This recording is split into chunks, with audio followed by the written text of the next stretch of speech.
Video lomba makan kerupuk ungkap sifat asli Anies Ganjar RK. Ganjar juaranya, ditulis oleh Nina Nur di seworldword.com.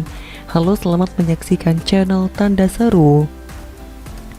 Ada sebuah fenomena baru yang dibawa oleh Jokowi seiring dengan terpilihnya Jokowi menjadi Presiden Republik Indonesia, bahwa masyarakat melihat bagaimana kinerjanya ketika memangku berbagai jabatan sebelum Jokowi nyapres, baik ketika jadi wali kota Solo maupun jadi gubernur DKI Jakarta. Kalau dari segi penampilan, sosok Jokowi memang kurang meyakinkan. Badannya kurus, tampangnya ya biasa saja, seperti orang kebanyakan, bukan turunan bangsawan ataupun raja, bukan pula turunan petinggi partai politik, orang biasa dengan kinerja luar biasa. Sebelumnya, bisa jadi publik menjatuhkan pilihan karena melihat kegagahan orang itu saja dengan latar belakang militer. Wah, pasti orang ini kuat dan tangguh, cocok jadi presiden. Tapi nyatanya identik dengan warisan proyek mangkrak dan kader partai yang korup. Nah, terpilihnya Jokowi tidak seperti itu. Kemenangan Jokowi menciptakan pola baru bagi masyarakat pemilih ketika memutuskan pilihannya, yakni berdasarkan kenyataan kinerja nyata yang sudah dilakukan selama menjadi pemimpin daerah. Ini pula yang menjadikan berbagai nama para pemimpin daerah menjadi unggulan capres buat 2024, seperti Anies Baswedan, Ganjar Pranowo, dan Ridwan Kamil atau RK.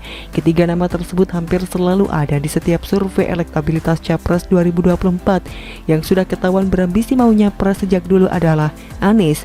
Walaupun Anies sendiri masih malu-malu mengakuinya, namun para pendukung serta buzzernya sudah sangat terang-terangan menyebut Anies sebagai gubernur rasa presiden. Sementara Ganjar sendiri juga tidak pernah mau membahas soal pencapresan, selalu membantah. Walaupun sempat ramai diberitakan media adanya kisruh di internal PDIP terkait urusan capres, maraknya baliho Puan Maharani di berbagai daerah pun dikaitkan dengan soal pencapresan Ganjar. Bahkan soal Gibran, anak Presiden Jokowi, memasang foto Ganjar di profil medsosnya pun dikaitkan dengan dukungan Presiden Jokowi terhadap pencapresan Ganjar. Sementara itu, apa yang dikatakan Ganjar soal ramainya para relawan se-Indonesia mendeklarasikan dukungan mereka terhadap majunya Ganjar nyapres. Cukup dengan 3 kata, aku ngurus COVID, ujar Ganjar menjawab pertanyaan awak media. Beda lagi dengan Ridwan Kamil, dia lebih belak-belakan soal maju capres 2024 kepada media. Ridwan Kamil menyatakan jika nanti ada takdirnya, maka dia akan mengikuti takdir itu, karena dia sudah punya pengalaman di pemilihan wali kota dan gubernur. Ridwan Kamil bahkan sudah menyatakan dirinya bisa saja nanti berpasangan dengan Anies maupun Ganjar. Keduanya punya kemungkinan 50-50. Semuanya memang masih tergantung dari kesediaan partai politik untuk mengusung mereka. Tentunya, partai politik punya pertimbangan yang logis ketika hendak mengusung capres. Tentunya pemilihan capres terbaik dilihat dari prestasi dan kerja nyata yang telah dicapai. Seperti halnya ketika Jokowi dipilih untuk diusung jadi capres sampai 2 kali. Seorang pengamat politik, Panggi Caniago, mengungkap hal yang menarik, bahwa banyak calon-calon presiden yang tidak terlalu senang dengan hasil positif elektabilitas mereka diumumkan jauh sebelum pemilu digelar, seperti yang terjadi di berbagai survei elektabilitas sekarang ini. Menurut Panggi, sebabnya adalah hal itu bisa saja jadi blunder atau bunuh diri, karena bisa terlalu cepat dimatikan oleh lawan politiknya. Benar juga sih, tapi bukannya malah jadi sebuah kontrol dari publik ya, menunjukkan bahwa jalan menuju ke 2024 itu tidaklah mudah, harus kerja keras dan berakhlak mulia seperti Presiden Jokowi. Oleh sebab itu, saya termasuk yang mendukung adanya berbagai survei maupun kegiatan yang memperbandingkan beberapa capres unggulan buat 2024. Salah satu yang menarik perhatian saya dan para netizen adalah beredarnya kembali video yang mempertemukan Anies, Ganjar, dan Ridwan Kamil. Yang bikin video adalah Najwa Shihab, ditayangkan lewat kanal YouTube-nya. Video ini sebenarnya sudah berumur 1 tahun, namun jadi viral kembali karena diunggah lagi di platform TikTok oleh pendukung Ganjar dengan nama akun @ganjarpranowo_fc. Unggahan di TikTok mendapat respon yang sangat banyak dari para netizen. Sudah ditonton hingga hampir 1 juta orang. Video serupa juga beredar di Twitter dan mendapat banyak reaksi positif terutama dari para pendukung Ganjar. Dalam video itu, Anies, Ganjar, dan Ridwan Kamil berlomba makan kerupuk. Seperti layaknya lomba 17 Agustusan, yang menggagas adalah Najwa Shihab. Lomba ini dilakukan secara online, ketiganya bertanding dan divideokan dari rumah masing-masing. Sebagaimana lomba makan kerupuk, aturannya adalah menghabiskan kerupuk yang digantung dengan tali, di mana tangan tidak boleh digunakan. Acara lomba ini dipandu secara online oleh Najwa Shihab, Reza Candika, seorang presenter dan komedian, dan Vidi Aldiano, seorang penyanyi, sebagai komentator lomba. Lomba pun nampak sangat seru. Ganjar tampil dengan jaket bernuansa merah putih, juga disertai dengan pengibaran bendera merah putih oleh para pendukungnya dalam lomba itu. Mungkin karena itu Ganjar tampak sangat bersemangat menghabiskan kerupuk dan jadi juara pertama, sampai disebut buas oleh komentator. Sementara Ridwan Kamil disebut terlihat santuy dan akhirnya jadi orang kedua yang menghabiskan kerupuk. Sementara Anies menjadi yang ketiga atau yang terakhir. Beberapa media juga ikut memberitakan soal video ini walaupun merupakan video lama. Banyak pula netizen yang membagikannya di medsos. Sepertinya masih banyak netizen yang tidak tahu bahwa itu video sudah 1 tahun yang lalu. Tidak apa-apa sih, yang penting seru. Bahkan ada netizen yang menyebut bahwa hasil lomba tersebut merupakan pertanda bahwa Ganjar yang akan jadi pemenang di Pilpres 2024. Dari semua komentar netizen ada satu yang menarik, yakni sebuah analisa soal sifat asli Anies, Ganjar, dan Ridwan Kamil berdasarkan bagaimana mereka berlomba. Postingan ini dibuat oleh netizen di Instagram dari akun @newfighter_hackreborn. Netizen ini menyebut Anies bersifat culas dan licik karena posisi kerupuk diatur sejajar dengan mulutnya untuk memudahkan memakannya.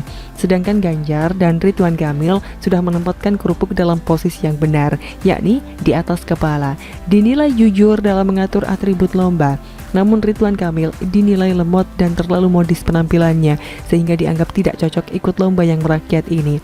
Ganjar sendiri selain keluar sebagai juara juga dinilai mencontohkan semangat cinta tanah air dengan memakai busana bercorak merah putih. Ganjar juga dinilai sebagai orang yang bekerja keras untuk mencapai tujuan. Postingan ini juga mendapat banyak komentar dari netizen lain. Di antaranya menyebutkan bahwa terlihat ada perbedaan antara yang biasa kerja di lapangan yakni Ganjar dan yang tidak. Bahkan dari lomba makan kerupuk, kita bisa melihat ada perbedaan di antara ketiga tokoh yang diunggulkan jadi capres ini. Walaupun kelihatannya hanya seru-seruan dan tidak serius, namun ini juga penting untuk dicatat. Sifat asli bisa terlihat, bisa terbaca oleh publik. Seyogyanya bisa jadi tambahan catatan jika nanti memang mereka jadi capres. Yang pasti, yang culas dan terlalu elit akan susah untuk mendekati rakyat. Begitu kan? Selalu dari kura-kura. Bagaimana Mbak? Seperti biasa, Abut Joker siapkan kambing hitam Formula E di Root Jack Pro dipecat. Ditulis oleh Jaya Wijaya di seaworld.com. Halo, selamat menyaksikan informasi dari channel Tanda Seru. Berbicara soal anggaran Pemprov DKI, memang sejak era pemerintahan Abut, segalanya menjadi tidak jelas. Selain sudah berkali-kali kelebihan bayar, banyak sekali anggaran yang entah di mana, dengan siapa, dan semalam berbuat apa. Contohnya yang sekarang sedang heboh adalah terkait dana Formula E yang kabarnya akan diajukan interpelasi oleh DPRD fraksi PDIP dan PSI. Tapi penulis harus jujur, kalau Abut punya pertahanan berlapis terkait masalah anggaran ini. Pertahanan pertama adalah Kadrun sebagai pengalih opini masalah di DKI Jakarta. Walaupun pengalihannya hanya itu-itu saja, kalau nggak Juliari paling Harun Masiku. Kita harus akui bahwa Kadrun adalah pasukan yang siap malu demi membela Abut. Pertahanan kedua ada di KPK Taliban yang dikuasai oleh Novel Baswedan. Saat ini KPK Taliban sedang menghadapi masalah terkait anggotanya yang banyak tidak lolos TWK. Novel Baswedan bahkan meminta dan menyurati Jokowi agar dia dan teman-teman KPK Taliban bisa segera diangkat jadi ASN walaupun tidak lulus TWK. Untuk masalah KPK, penulis harap Jokowi tidak kena jebakan Batman. Cuekin saja si Novel. Nanti kalau diangkat tetap Jokowi yang akan disalahkan dengan tuduhan intervensi urusan internal KPK. Penulis yakin Jokowi tidak akan menanggapi ocehan si Novel biarpun sampai bibir Novel jontor.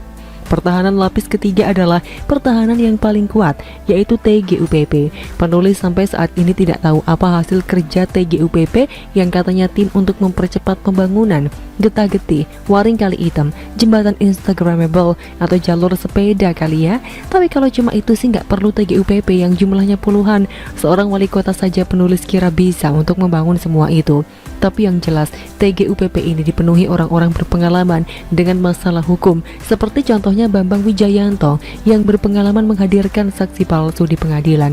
Inilah tim yang selalu menyelamatkan Abut dari masalah kelebihan bayar, dugaan korupsi, seperti kasus DP 0% dan Formula E, juga masalah lainnya. Setelah lama mengikuti berita Abut bersama TGUPP, penulis melihat ada satu kebiasaan yang sering dilakukan Abut dan timnya jika terjadi suatu masalah, yaitu menyiapkan kambing hitam dengan memecat orang-orang terkait. Kita tidak perlu kaget dengan semua ini, karena kita bisa lihat dari tingkah Abut yang selalu muncul jika ada berita prestasi. Namun, ketika ada berita buruk, maka biasanya Riza Patria, tukang cebok, yang akan muncul. Contoh soal peningkatan dan penurunan kasus COVID di Jakarta. Berikut penulis berikan daftar-daftar orang yang pernah dipecat karena dijadikan kambing hitam oleh Abut dan TGUPP. Abut mencopot Kadis Lingkungan Hidup dan Wali Kota Jakpus terkait kerumunan bibit. Abut mencopot Kadis Perumahan karena rumah DP 0% yang tidak lebih baik dari rusun itu tidak laku. Abut mencopot Dirut BUMD setelah KPK mengambil alih kasus korupsi DP 0% dari kepolisian yang melibatkan Abut. Sampai sini kita bisa melihat pola yang dilakukan Abut dan timnya ketika terjadi suatu kegagalan atau masalah di Pemprov DKI. Salah satunya adalah dengan menyiapkan kambing hitam dan memecat siapapun selama bisa menyelamatkan Abut dan TGUPP-nya. Maka tidak aneh jika soal dana Formula E yang saat ini tidak jelas, Abut juga memecat Dirut Jakpro. Alasan pemecatannya memang sampai saat ini belum diketahui. Tapi kita tidak butuh alasan karena yang namanya alasan bisa dibuat-buat. Berikut beritanya dikutip dari Detik. Diganti, kata PLT Kepala BPBUMD Riyadi, Kamis 26 Agustus 2021. Riyadi tak menjelaskan alasan Dirut Jakpro diganti. Saat ini Pemprov DKI Jakarta telah menunjuk Widi Amanasto sebagai Dirut baru. Maka penulis tidak heran jika banyak PNS pada era Abut yang mengundurkan diri, bahkan menolak untuk naik jabatan. Ya, siapa yang mau jadi kambing hitam yang suatu saat siap dicopot demi untuk mengamankan Abut dan TGUPP? Dalam hal ini penulis setuju dengan alasan Ketua DPRD DKI fraksi PDIP tentang alasan kenapa banyak PNS yang mengundurkan diri dan menolak kenaikan jabatan. Berikut penulis kutipkan pernyataannya. Berbagai argumen yang muncul daripada ASN itu. Artinya, berbagai argumen itu begini. Salah satunya soal demosi itu. Kedua, soal peran TGUPP, kata Gembong saat dihubungi Detik.com Rabu 19 Mei. Jadi sampai sini bagi penulis sudah terang benderang bahwa pola Anies dan timnya mengamankan posisi adalah dengan menyiapkan kambing hitam. Ini sudah menjadi rahasia umum, minimal di kalangan PNS yang bisa dibilang super primer, karena berada di bawah pemerintahan Abut. Begitulah kura-kura. Bagaimana menurut Anda?